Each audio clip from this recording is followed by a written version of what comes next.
Hi fellow students, it is time for my fourth lesson on the Korean future tense. You're probably realizing by now that there are many ways to make the Korean future tense, but fear not, fellow students, because in this lesson you will see that you don't actually need to make the future tense at all if you don't want to. Yes, you see, in Korean, you can make the future tense by making a statement in the present tense and then putting a future time in front of it. For example, I cook. 저는 요리해요. That is a present tense statement. But then I put the word tomorrow in front of it. Tomorrow I cook. 내일 저는 요리해요. Now it means tomorrow I will cook. This is a future tense statement, even though I didn't do any conjugating at all. I just slapped the word tomorrow in front of the simple present, and abracadabra, it's the future.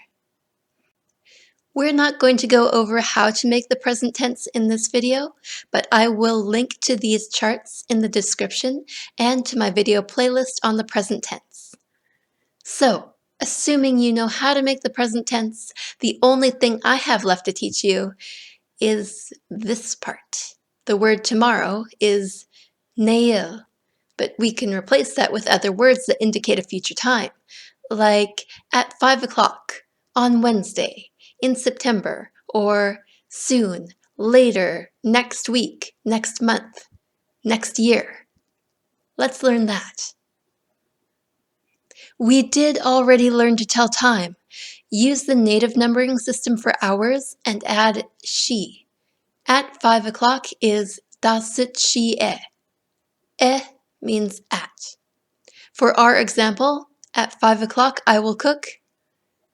5시에 저는 요리해요. And use the Sino-Korean numbering system for the minutes and add 분. At 5:30 I will cook. 5시 30분에 저는 요리해요. And you can say in the morning I will cook. 오전에 저는 요리해요. In the afternoon I will cook. 오후에 저는 요리해요.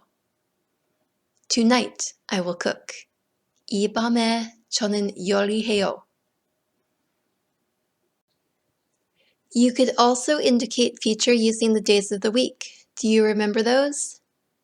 월요일, 화요일, 수요일, 목요일, 금요일, 토요일, and 일요일. After you say the day of the week, add 에 at the end because 에 means on. That's right. 에 can mean at, on, and in. Kind of like the French word à. On Monday, I will cook is 월요일에 저는 요리해요. And finally, let's review months. Remember that months are the Sino-Korean numbers with the word 올 at the end. And after you say the month, you add 에 to the end so that it says in January, in February, etc. In January, I will cook. 1월에 저는 요리해요. And there are more words.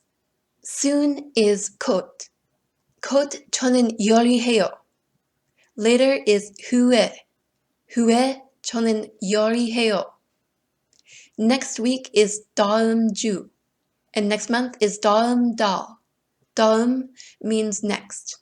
Next week is all one word. To say next Monday, you would say next week Monday. 다음 주 월요일. Then there's next year. 내년에. This one does not have 다음. Year is different because of the influence of Chinese on the Korean language. Next year, I will cook. 내년에 저는 요리해요. And there is your chart of words that indicate a future time. And for some of them, we need to add 에. Now, the whole point of this video has been to say that you can add these words to the beginning of your present tense sentences to make them future tense. But you can also put them in future tense sentences to be more specific. For example, you can see here these future tense sentences don't just say, I will cook. More specifically, they say, soon I will cook, because I added cooked to the beginning. You can also put the time-related word in the middle of the sentence, and it is still perfect grammar. All charts are linked in the description, and so are other time-related videos. There's also a transcript and a link to my shop. You can stay tuned now for a quick flashcard game to practice your new vocabulary, and thank you for studying with me.